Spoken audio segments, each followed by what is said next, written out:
चलो देखिए question number 1 है एक्सरसाइज 4.5 कहता है फाइंड द लाइंस, यानी 1 से लेकर 6 तक तमाम क्वेश्चंस के लिए ये सेम उसकी स्टेटमेंट है। Find the lines represented by each of the following and also find the measure of the angle between them. कहता है पहले तो आपने ये करना है कि ये जो इक्वेशन सामने लिखी है बोर्ड पे, ये एक लाइन की इक्वेशन नहीं है, ये दो लाइनों की इक्वेशन है। It is equation of two lines. ठीक है, कहता है आपने सेपरेटली दोनों लाइंस की अलग अलग से इक्वेशन फाइंड करनी है। एक तो आपने अलग अलग से दो लाइनों की इक्वेशन फाइंड कर लेनी है और उसके बाद मजीद क्या करना है, उन दोनों लाइनों के दरमियान जो एंगल बन रहा है आपने वो एंगल भी फाइंड करना है। तो देखें, अब ये तो है टू लाइंस की इक्वेशन। हमने दो अलग अलग इक्वेशंस फाइंड करनी है अलग अलग लाइंस की।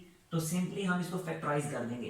फैक्टराइज करने से दो नई इक्वेशंस बनेगी, दो लीनियर इक्वेशंस बनेगी और वो दोनों लीनियर इक्वेशंस अलग अलग लाइंस की होंगी।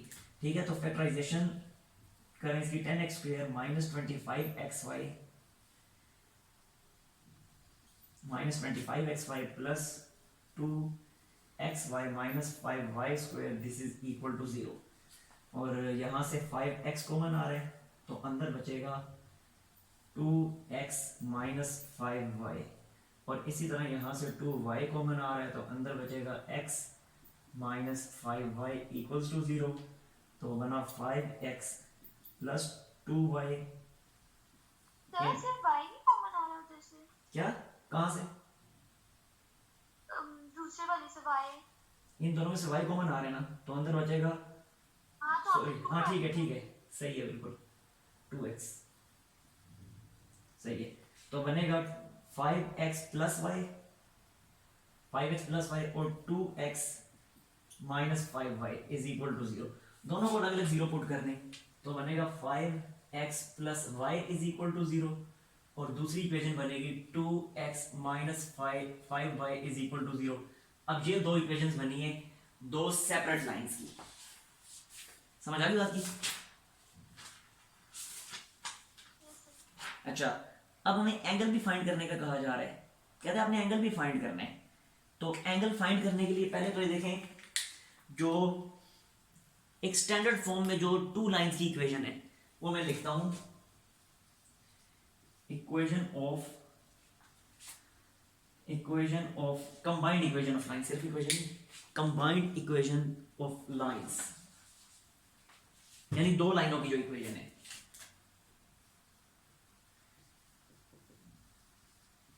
कंबाइंड इक्वेशन ऑफ लाइंस वो ये होती है ax square plus 2hxy plus by square is equal to 0।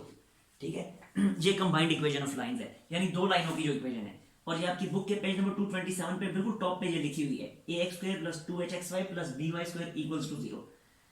अब ये जो इक्वेशन है ये दो लाइनों की इक्वेशन है और अगर उन्हीं दो लाइनों के दरमियान एंगल फाइंड करने का कहा जाए तो एंगल इस तरीके से फिर आपने फाइंड करना है, tan theta is equal to 2 under root h square minus a b over a plus b. ठीक है, ये इन्हीं दोनों लाइंस के दरमियान एंगल फाइंड करने का फार्मूला है, 2 under root h square minus a b over a plus b. अब सेम यही फार्मूला हम यहां पे भी यूज करेंगे, सेम यही फार्मूला हम यहां यूज करेंगे इन दो लाइंस के दरमियान एंगल्स फाइंड करने के लिए जो इक्वेशन 1 में हमें गिवन है। ठीक है, तो इसके लिए फिर हमें करना क्या पड़ेगा, इस इक्वेशन के साथ कंपेयर करके ए बी और एच की वैल्यू फाइंड कर लेंगे। जब ए बी एच की वैल्यू आ जाएगी इस फार्मूले में पुट करेंगे, सिंपली हमें एंगल मिल जाएगा। ठीक है, तो देखें जरा फिर इसे नाम दे दें आप इक्वेशन नंबर 1 का, इक्वेशन 1, और यहां पे लिखें comparing equation 1, comparing equation 1 with किसके साथ कंपेयर करना है, विद दिस, ये पूरी इक्वेशन लिख दें ax square plus 2hxy plus by square equals to 0। और जब कंपेयर करेंगे तो देखें a की वैल्यू क्या आएगी, इसको इस इक्वेशन को कंपेयर करें इसके साथ, तो a की वैल्यू बनती है 10, b की वैल्यू क्या बनती है, देखें by स्क्वायर तो यहाँ पे माइनस 5y स्क्वायर, तो b की वैल्यू माइनस 5। ठीक है, और h की वैल्यू तो देखें xy का यहाँ कोएफिशिएंट है 2h और यहाँ xy का कोएफिशिएंट है -23, तो 2h की वैल्यू हमें मिलेगी -23। तो h की वैल्यू क्या बनेगी, आगे लिख देता हूँ, स्पेस पहले लिखा मैं, दिस इंप्लाइज h की वैल्यू क्या मिलेगी -23/2। ठीक हो गया। अब a b और h की वैल्यू मिल गई, अब इस फॉर्मूले में पुट करें और एंगल फाइंड कर लें। Now angle between given lines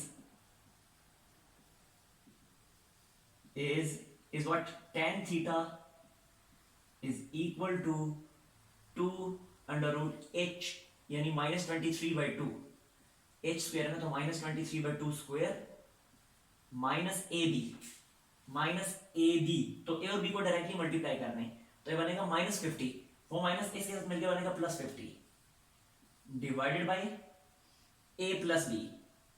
ठीक है, तो a प्लस बी यानी 10 - 5 तो बन जाएगा 5। क्लियर हो गया। अगले स्टेप में बन जाएगा tan theta is equal to 2 under root 23 का स्क्वायर, नीचे तो बनेगा 4 और 23 का स्क्वायर क्या बनता है 23 स्क्वायर, ये बनता है 529, तो ये लिख दिया 529, जबकि 4 इस 50 से मल्टीप्लाई होगा तो ये बनेगा +54 से 200 डिवाइडेड बाय 5। ठीक हो गया। और अगले स्टेप में 4 जब स्क्वायर रूट से बाहर आएगा तो इस बाई वाले 2 से कैंसिल हो जाएगा, तो जब कैंसिल हो जाएगा तो यहीं पे मैं इसको कैंसिल कर देता हूँ और बाकी बचेगा theta is equal to tan inverse of, अब 529 plus 200 inside the square root है तो ये बनेगा 729 और स्क्वायर रूट ऑफ 729 क्या बनता है, स्क्वायर रूट ऑफ 729 बनता है 27, तो ये बन जाएगा 27/5। ठीक है, अब 27 को 5 पे डिवाइड करें और उस पर tan इनवर्स अप्लाई कर दें, 27 divided by 5 is equal to this and tan inverse of answer, तो बनेगा ये 79.50, this is our required angle 79.50, yes 79.5 simply degree. हाँ जी, कोई मसला इसमें? No sir. लें इसका स्क्रीनशॉट जल्दी से, फिर मैं क्वेश्चन नंबर 6 करवाता हूँ, 4 अब कर लेना हमने ऐसे ही फिर। Done sir. अच्छा,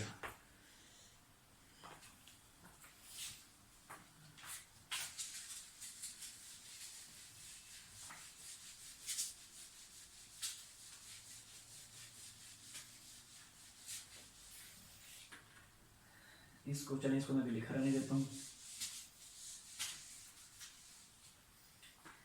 अच्छा जी, क्वेश्चन नंबर 6 है, क्वेश्चन 6 है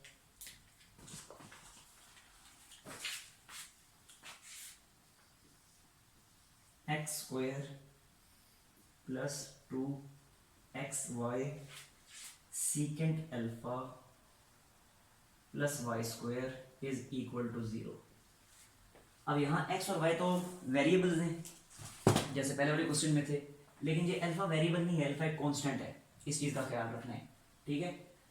अच्छा, एक और मसला इस क्वेश्चन में ये है कि पहले वाले क्वेश्चन में तो इजीली हमने फैक्टराइज कर दिया था और 1 से लेकर 5 तक के जितने भी पार्ट्स हैं सब में फैक्टराइजेशन हो जाएगी इजीली, और अगर फैक्टराइजेशन नहीं भी होगी तो इजीली आप क्वाड्रेटिक फार्मूला वहाँ पे अप्लाई कर सकती हैं।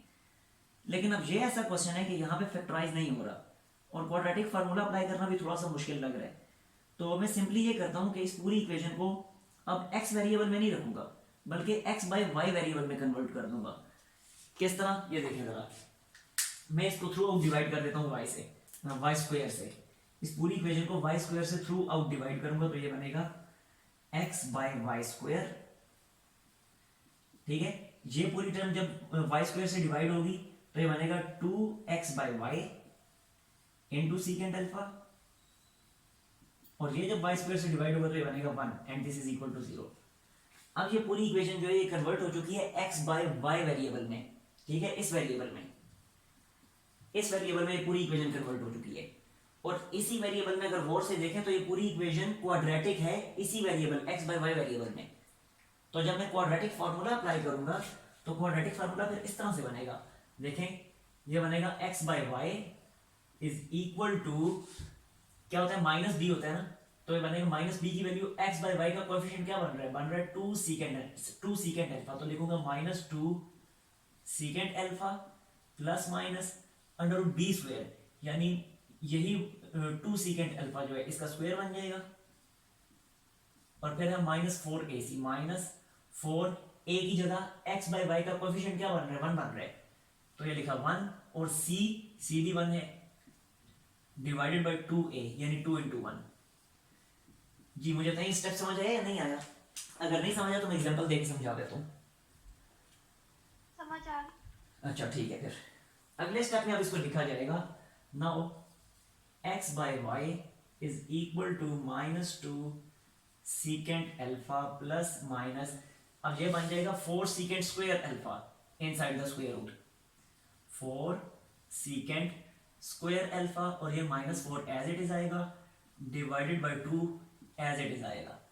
ठीक हो गया। Now x by y will be equal to minus 2 secant alpha plus minus, ये 4 यहां से कॉमन आ जाएगा ना, और 4 जब यहां से मैं कॉमन लूंगा वो 4 बाहर स्क्वायर रूट से बाहर आके 2 बाकी बचेगा, ठीक है, और अंदर बचा secant square alpha minus 1, secant square alpha minus 1 and divided by 2 as it is.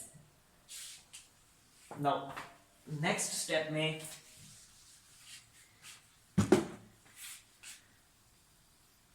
में भी बनेगा x by y is equal to, अब अगर गौर से देखें तो एक दफा फिर 2 कॉमन आ रहा है न्यूमरेटर से, ये 2 ये कॉमन आ रहा है, और कॉमन जब मैं लूंगा तो नीचे वाले 2 से कैंसिल हो जाएगा, तो मैं यहीं पे इसको खत्म करके डायरेक्टली लिख रहा हूं minus secant alpha plus minus, और ये inside the square root secant square alpha minus 1 किसके इक्वल होता है, ये होता है tan स्क्वायर अल्फा की। कैसे? ये आइडेंटिटी आपने 10th क्लास में भी पढ़ी थी और फर्स्ट ईयर में भी पढ़ी है, 1 plus tan square alpha equals to secant square alpha, तो यहां से 1 जब उधर शिफ्ट होगा तो सीकेंड स्क्वायर अल्फा माइनस 1 ही बनता है, जो कि tan स्क्वायर के इक्वल है। ठीक है, अगले स्टेप में अब मैं इसको लिखूंगा x by y is equal to minus secant alpha plus minus tan alpha. ठीक है, और मजीद फिर इसको लिखा जाएगा x by y is equal to minus secant को मैं लिख देता हूं 1 by cos plus minus tan को लिख देता हूं साइन बाय कोस, और जब एलसीएम लिया जाएगा तो बनेगा x by y is equal to cos alpha, LCM आ गया, और यहां बनेगा -1 plus minus sign of alpha. ठीक है, शिफ्ट कर दें कोस को, इधर क्रॉस मल्टीप्लाई करें तो बनेगा cos of alpha into x is equal to -1 plus minus sign of alpha into y। ठीक है, अब ये दो इक्वेशंस बन गई हैं, देख लें बेशक, cos alpha x is equal to -1 plus minus है, इस प्लस माइनस की वजह से इक्वेशंस दो बन रही हैं। ठीक है, तो अगले स्टेप में आप प्लस के साथ सेपरेट कर दें और माइनस के साथ सेपरेट करके दो इक्वेशंस बना लें। These are 2 required equations. Clear हुआ यहां तक? इसमें कोई मसला तो नहीं है? अच्छा, अब मजीद देखें, फिर मजीद अब क्या एंगल भी हमें फाइंड करना है ना, तो जब एंगल भी फाइंड करना है तो हम फिर एक दफा इस इक्वेशन को, ये जो हमारी गिवन इक्वेशन है, इस इक्वेशन को इस इक्वेशन के साथ कंपेयर कर देंगे। ठीक है, और कंपैरिजन के बाद a, b और h की वैल्यू सेपरेट कर लेंगे। तो मैं यहीं पे लिखता हूं, इसको फॉर्मूला लिखा हुआ है, इसी के नीचे मैं लिख देता हूं कि a क्या बनेगा, देखें कंपैरिजन के बाद a क्या बनेगा, उसको कंपेयर करें इस वाली के साथ, तो a की वैल्यू बनती है 1, b की वैल्यू क्या बनेगी, देखें ये y स्क्वायर, इस y स्क्वायर को इसके साथ कंपेयर किया तो b की वैल्यू बनी 1। ठीक है, जबकि 2hxy को जब कंपेयर करें 2xy सीकेंड अल्फा के साथ तो 2h बनेगा, ये देखें जरा, 2h will be equal to 2 secant alpha. ठीक हो गया, और जब 2 और 2 कैंसिल होंगे तो simply h is equal to secant alpha बनेगा। क्लियर हो गया? अब यहां से आगे a, b और h की वैल्यू आ चुकी है, अब इस फॉर्मूले में वैल्यू पुट कर दें, तो tan theta will be equal to 2 under root h square, h means secant alpha का स्क्वायर, तो ये बना सीकेंट स्क्वायर अल्फा और माइनस ए बी यानी 1 इंटू 1, तो 1 divided by a plus b यानी 1 प्लस 1 जो कि बनता है 2। ठीक हो गया। Now tan theta will be equal to ये 2 और ये 2 तो हो गई कैंसिल, और ये under root secant square alpha अभी आपके सामने मैंने दिया था पूरा, ये देखें under root secant square alpha किसके इक्वल आया था, under root tan square alpha के, और under root tan square alpha tan alpha के इक्वल आया था। तो डायरेक्टली फिर मैं इसकी जगह लिख लूं this is equal to tan alpha, और जब दोनों साइडों पे tan इनवर्स अप्लाई करेंगे तो थीटा की वैल्यू क्या आ जाएगी, theta will be equal to alpha. This is our required angle. Next screenshot, और अगर कोई मसला है तो पूछ लें, नो सर। स्क्रीनशॉट ले लें। सर मैं आज में ये जो दो हमने लाइन निकाली थी पहले, जी इक्वेशंस जो दो बनाई थी, ये किस तरह बनती हैं? क्या मतलब किस तरह बनती है, मतलब कि ये प्लस माइनस को सेपरेट करना है। यही मैं कह रहा हूँ ना, एक इक्वेशन बनेगी cos alpha x is equal to -1 plus sin alpha into y, और दूसरी इक्वेशन बनेगी cos alpha x is equal to -1 minus sin alpha into y। समझ आई? स्क्रीनशॉट ले लिया? Yes sir. अच्छा।